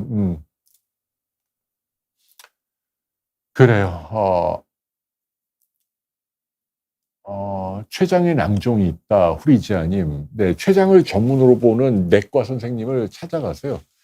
서울대병원의 이상엽 선생이라든지 이런 명의들이 있잖아요.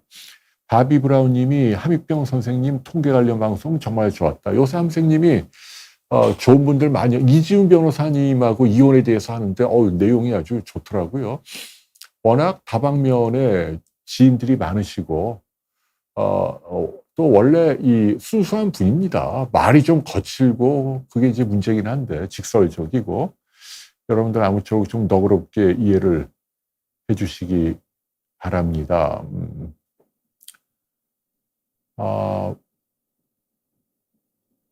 이 질문이 갑자기 막 많네요. 이제 벌써 시간이.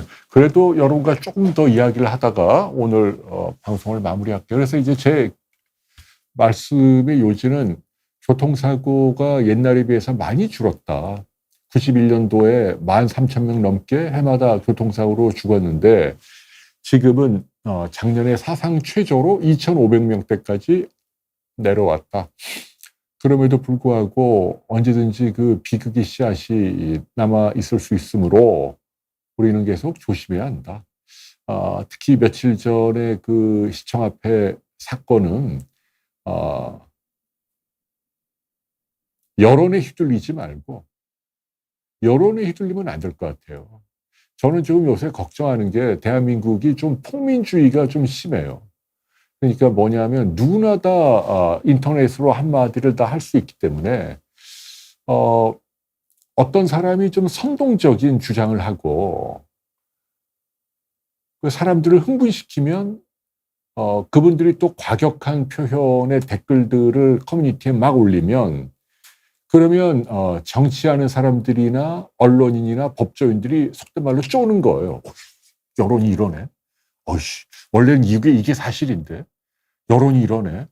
진실이 중요한 건데, 그러니까 이 사건도 자동차 회사 편을 들 필요도 없고 또 이 운전한 분들 편을 들 필요도 없어요.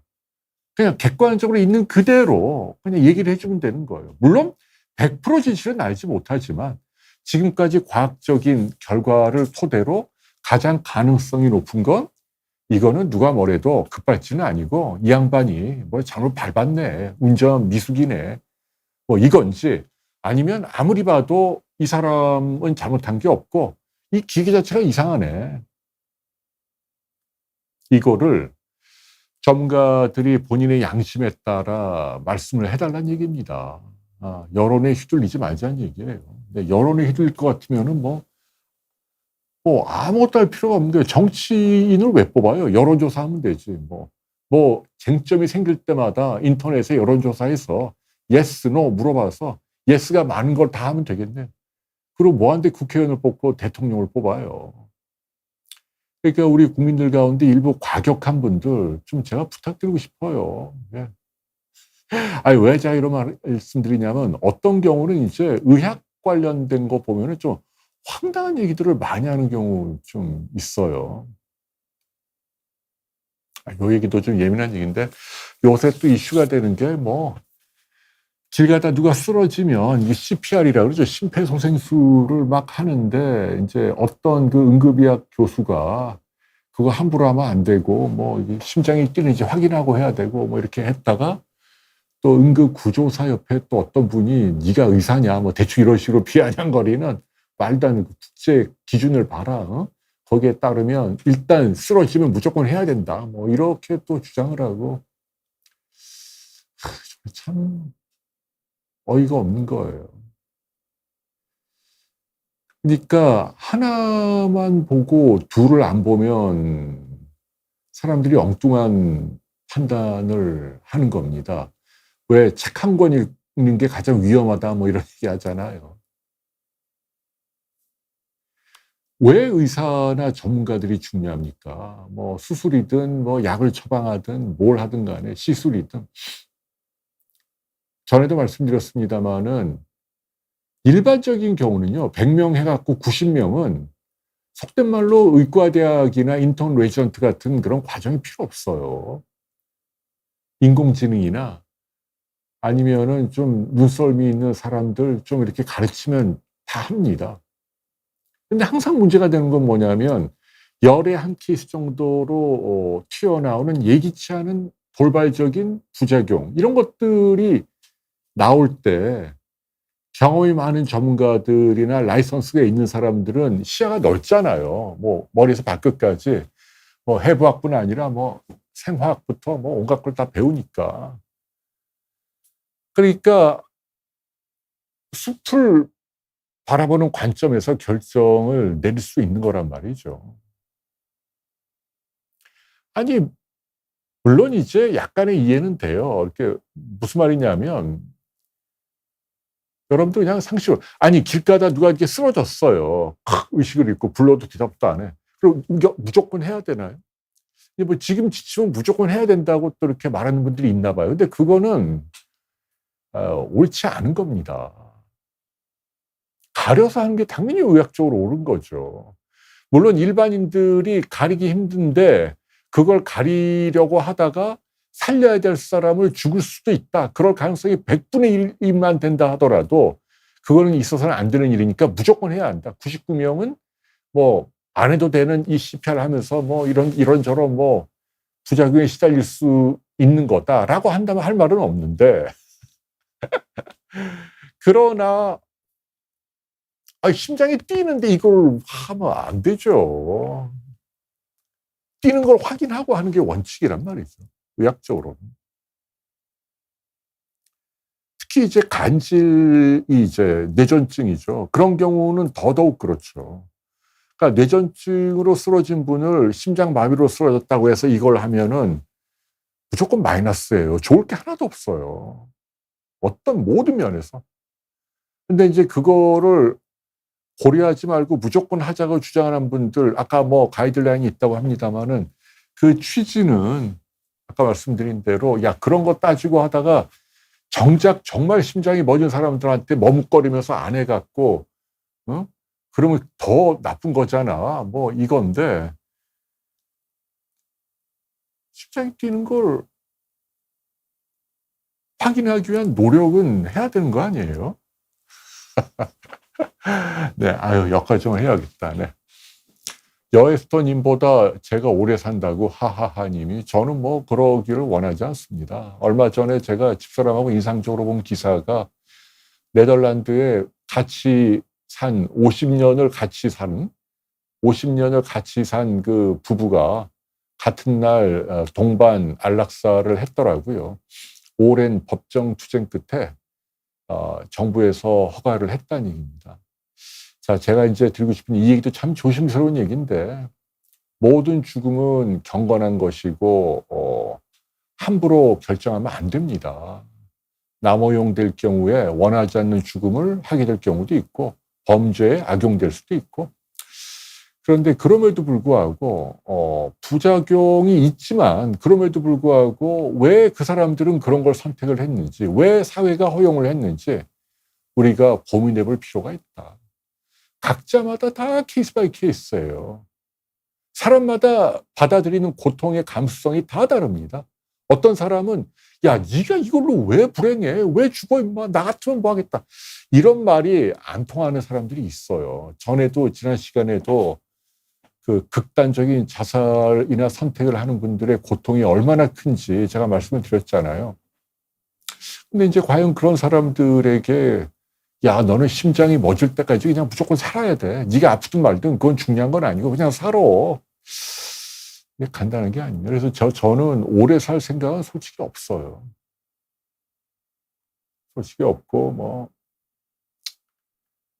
조심스럽긴 합니다만은 나중에 이제 법이 바뀌면 법이 바뀌도록 저도 노력을 할 겁니다. 저는 우리나라도 적극적인 안락사가 물론 제한된 범위 내에서 해야죠. 아무나 하면 안 되고 그러니까 자살을 부추기는 안락사는 안 되고 그러나 그 사람만의 고유한 어떤 고통이 실제한다는 게 증명이 되면 그러면 그 사람이 그 고통에서 벗어날 수 있는 의학적 방법을 사회가 허락을 해야 한다. 그거를 죄악시하고 그걸 도와준 사람을 감옥에 보내면 안 된다.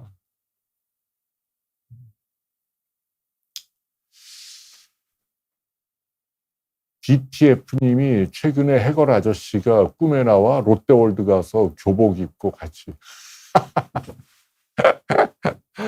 아유 왜 저 60 다 된 저가 나온답니까요? DTF님. 네, 뭐 젊고 파릇파릇한 분들 많으실 텐데.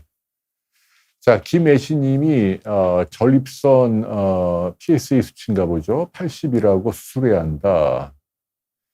조직 검사는 해야죠. 이 수술의 대가는요 이미 많이 계세요. 네, 근데 문제는 지금 대학병원이 다들 수술 막 늦추고 해서 어떨지 모르겠네. 저희 아버지 해준 분이 아주 유명한 분인데, 근데 그분이 은퇴해서 지금 어디 계신데 이상은 선생이라고요. 서울대 교수하다 분당 서울대에 있다가 어디 병원에 계실 거예요. 이상은 선생 한번 찾아보세요. 그분 네 추천합니다. 켈리님은 살포시 동의해요. 네, 살포시라는 말씀이 와닿네요. 그렇게 해야겠죠. 켈리님은. 네, 뭐 말씀만으로도 감사하고요. 김영애님. 그렇죠. 오래오래 건강하게 살아야 하는데 요새 집사람이 다행히도 조금 좋아지긴 했어요. 무엇보다도 음식을 잘 먹긴 하는데 며칠 전에 또 갑자기 살짝 또 뭐 안 좋아져 갖고 응급으로 또 무슨 치료를 받고 싶다. 의사를 뭐 찾아달라. 아휴, 그럴 때마다 아무튼 가슴이 철렁철렁합니다. 참 사람들은 이해를 못할 거예요. 저는 이제 늘 같이 있으니까. 제주도도 이제 못 내려갈 것 같아요. 원래는 계속 제주에 있어야 하는데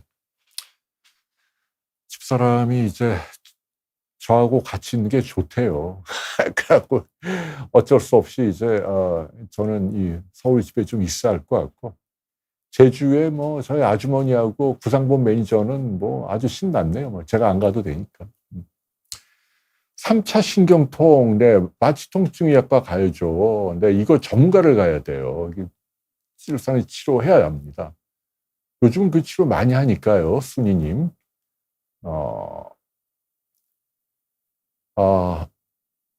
성모병원에서 수술 또 2주 자고 오세광님. 무슨 수술을 받으신다고 했죠? 제가 그걸 잘 모르네요. 나중에 알려주시면 제가 도움되는 뭐 있으면 알려드릴게요.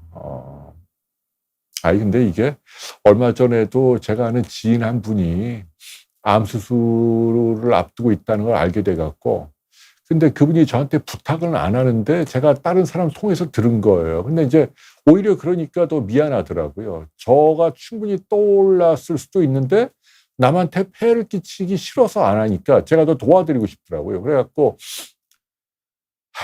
그 수술하는 서울대병원의 그 교수님한테 이제 부탁을 했죠. 제가 제 동기 통해서. 근데 이제 여러분들이 알아야 돼요. 부탁이라는 게 뭐 입원실을 뭐 좋은 데로 가고 수술 날짜를 앞당기고 그러면 저 감옥 가야 돼요. 김영란법 위반이에요. 그게 아니고 그냥 선처죠.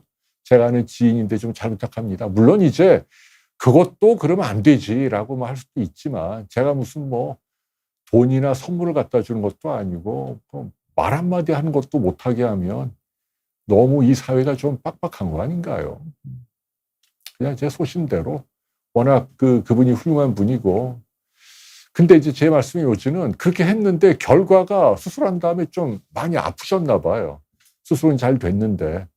그래서 괜히 제가 좀 미안해요. 아무튼 부탁을 했는데 깔끔하게 수술이 떨어져야 되는데. 그래요.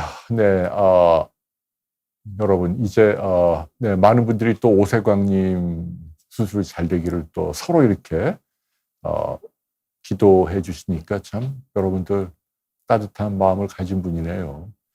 네잎크로바님이 유방 혹제거 만모통 한 지 7개월 됐고 살짝 통증이 있다. 글쎄요, 뭐 악성은 아니겠죠. 네, 저거는 7개월까지도 계속 통증이 있다. 만지면 그 정도는 좀 더 기다리셔야 될 것 같아요. 네.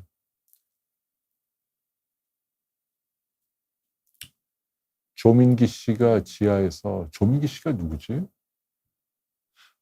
옛날에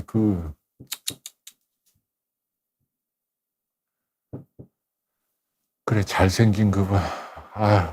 요새는 아무튼 세상이 무서워요. 아무튼 지금 뭐, 그냥, 조민기 씨가 잘한 건 없으니까 당연히 비난받아 마땅한데 꼭 저렇게 죽었어야 했는지 전 잘 모르겠어요. 거기까지만 할게요, 여러분. 근데 아무튼 뭐, 보배진 님이 오늘 집사람이 너무 예뻤다고 칭찬해 주시네요. 네.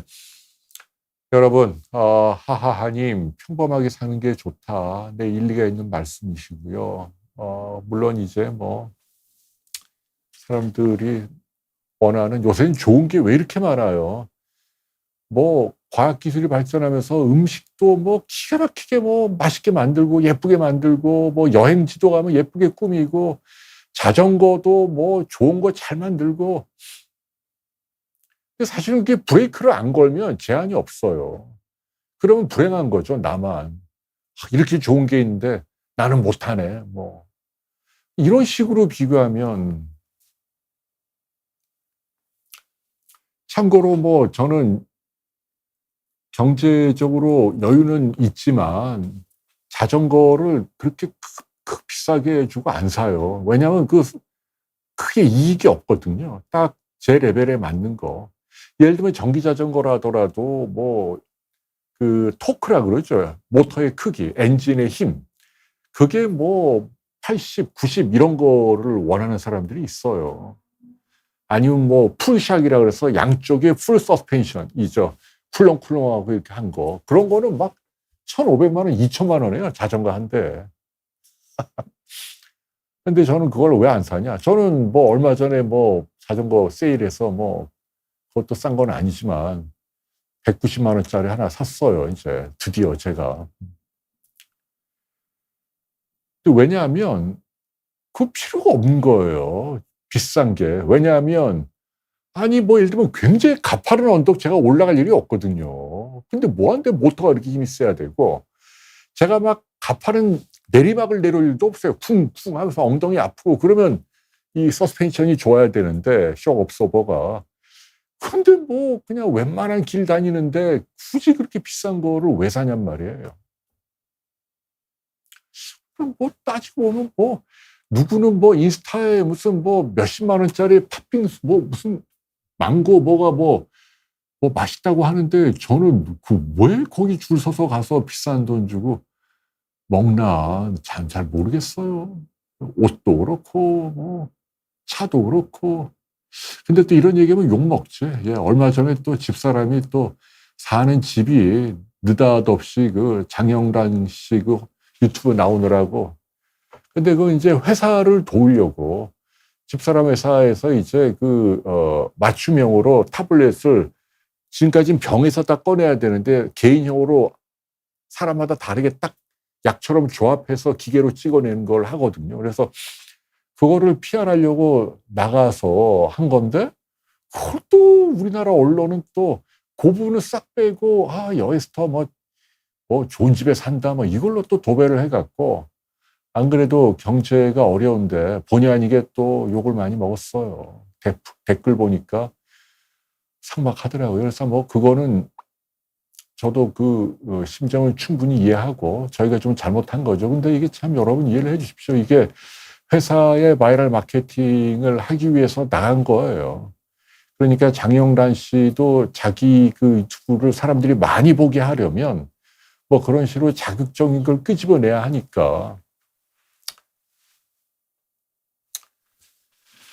네, 하연이 엄마님이 안 그래도 말씀을 해주셨네요. 그래서 이제 그 부분은 제가 좀 대신 사과를 드리고, 뭐 그럴 의도는 전혀 없었죠. 뭐 만일 그럴 의도였다면 저희가 그 집에 간 게 10년도 넘었는데요. 저희가 전세를 2년 살고 집 산 지 8년 됐으니까. 그전에도 일찍 뭐 그럴 수 있었는데, 하필 또 그게 그렇게 됐다. 근데 이게 인생을 살다 보면은 아침 이슬만 먹고 살 수가 없거든요. 이런 여러 가지 일들을 하다 보면 어딘가에서 뭐 이렇게 좀 시비거리가 될 만한 먼지들이 묻어 들어와요. 그걸 뭐 먼지라고 해서 되겠냐. 너 잘못이 더 크다. 뭐 이렇게 할 수도 있겠습니다만 어쨌거나. 근데 이제 모르겠어요. 여러분들은 저를 어떻게 보실지 모르겠지만 저도 물론 돈이 무조건 좋아서 뭐 이런 일을 하는 건 아니죠. 결과론적으로 좀 제가 잘 벌게 되긴 했지만 우리나라에서 가장 먼저 의학 기자 할 때도 돈 때문에 한 건 아니잖아요. 그건 바보라고 했으니까 그 당시에 누구나. 근데 이제 제가 왜 이런 말씀드리냐면 가령 제가 이국종의 길을 가지 않는다. 이름 알려진 사람으로 당신도 공익을 위해서 뭐 좀 더 뭐 해야지. 근데 이제 제가 요즘 뭘 느끼냐면 한때는 제가 기부도 많이 했어요. 여기저기 여러분들 아마 아시는 분들 뭐 여기저기 막 기부 뭐 많이 했어요. 했는데 요즘은 제가 어떤 생각이 드냐면 기부도 하고 다 해야 돼요. 그리고 남들 어려워하는 봉사 또 필수 진료 뭐 이런 같은 그 하단 험한 일도 좋아요. 근데 저는 제가 할 수 있는 유니크한 일이 있다고 믿거든요. 예를 들면 지금 제가 운영하는 비욘디도 마찬가지고요. 그리고 집사람이 하는 일도 저는 마찬가지로 생각을 해요. 그 일도 물론 개인이 돈을 벌기 위한 일이지만 집사람이 아니더라도 다른 누군가가 비슷한 일을 할 거 아닙니까? 비타민제를 팔든 뭐 유산균을 팔든 뭐 이너뷰티로 뭘 하든. 그런데 여에스터라고 하는 나름 괜찮은 또 그 부분을 제대로 몇십 년 공부를 한 그런 사람이 최소한의 양심과 전문가적인 원칙을 지키면서 뭔가를 한다면 저는 그것도 우리 사회에 도움을 준다고 생각을 하고 그리고 더 중요한 건 그걸 통해서 제가 다른 좋은 일을 할 수 있는 바탕을 마련하는 거거든요. 제가 만일 아직도 가족을 부양해야 한다면 저는 가족을 부양하지 않으면서 뭐 이렇게 뭐 무슨 일을 한다는 건 저는 좀 약간 위선인 것 같아요. 가족들에게 최소한 뭐는 해줘야죠. 근데 어쨌거나 그런 물적인 토대를 기반으로 B&D를 비롯해서 이 일은 정말 아무나 할 수 있는 일이 아니잖아요. 돈도 많이 들지만 돈뿐만 아니라 그동안에 여기 출연하는 많은 분들의 인맥이라든지요. 이런 게 몇십 년 동안 저와 형성된 그런 재산이잖아요. 이런 분들이 또 이렇게 많이 출연을 해 주시고 그래서 여러분들만이라도 그런 부분을 좀 너그럽게 이해를 해 주시면 좋을 것 같아요. 그래서 이번에 뜻하지 않게 조금 좀 집을 자랑하게 된 뭐 그런 일이 있었던 점 여러분께 좀 너그럽게 양해를 해 주십시오라는 부탁을 좀 드립니다. 네. 왜냐하면 한국 사회가 좁은 사회에 사는데 내가 뭐 이렇게 잘 살아 하고 뭐 연예인들이 폼 잡고 뭐 몇백억짜리 집이 요새는 왜 이렇게 아파트가 비싸요? 뭐 400억짜리 집도 있고 막 그렇대요. 근데 아무튼 뭐 좋은 일은 아니죠. 옹기종기 모여 살아야 되는데 뭐. 근데 저는 뭐 집사람도 그렇고 뭐 잘 산다고 폼 잡는 그런 거를 좀 저는 천박하다고 보기 때문에 저희 의도와는 다르게 좀 나간 방송이었다. 뭐 그 점을 좀 여러분께 너그럽게 이해해 주십시오라는 말씀 드립니다. 여러분들은 항상 뭐 이렇게 격려만 해 주시고 늦게 오뚜님이 그래요. 윤희님 뭐 감사합니다. 이 홍쇼가 저의 기쁨입니다. 아무튼 저희들과 함께 아무튼 같이 이렇게 늙어가시면서 이런저런 이야기 나누죠, 뭐. 오늘은 아무튼 얼마 전에 있었던 교통사고 이야기로 여러분과 해드렸고요.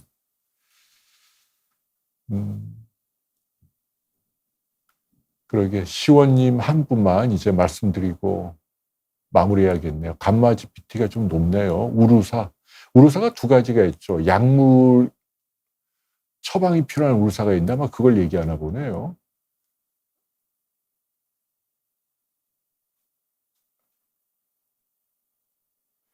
예, 당연히 주치의 선생님 소견을 따르는 게 옳죠. 복용하면서.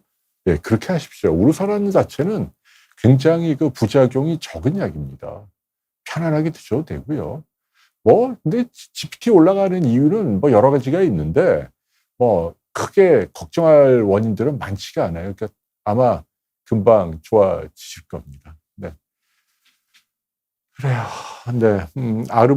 아르모니아님은 또 그렇게 칭찬을 해주시니까 고맙고요. 여러분, 이제 우리 저 앞에 우리 김채원 PD 막 졸려한다. 이제 마무리해야 될 것 같습니다. 날이 더우니까 아무튼 건강 잘 챙기시고, 저는 아마 다음 주도 서울에서 이제 당분간 계속 뵈야 될 것 같고요. 네. 여러분 아무쪼록 건강하시길 빕니다. 에스터 TV에 좀 자주 나올게요. 집사람이 어린 시절 뭐 옛날 앨범 찾고 하면서 애기처럼 좋아하더라고요. 내가 뭐 이럴 때도 있었네 하면서. 그래서 이제 그럴 때 우울증이 좀 좋아졌나 뭐 이렇게 굉장히 안도가 되고요. 요컨대 여러분과 하는 이 방송이 저희에게는 아주 힐링입니다. 여러분 감사합니다. 네, 마지막으로 레디피님, 요새 저는 양재천으로 해서 여의천이라는 게 있어요. 양재천으로 가다가 지류가 하나 또 있거든요. 그 관악산 쪽으로 빠지는, 청계산 쪽으로 빠지는 참, 과천으로 가지 말고, 글로 가면 청계산으로 연결이 됩니다. 원터걸로. 요즘은 글로 많이들 다니는데 아주 훌륭합니다. 그래요. 여러분, 감사합니다. 행복하시고, 저는 다음 주 또 찾아뵙겠습니다. 안녕히 계십시오. 감사합니다.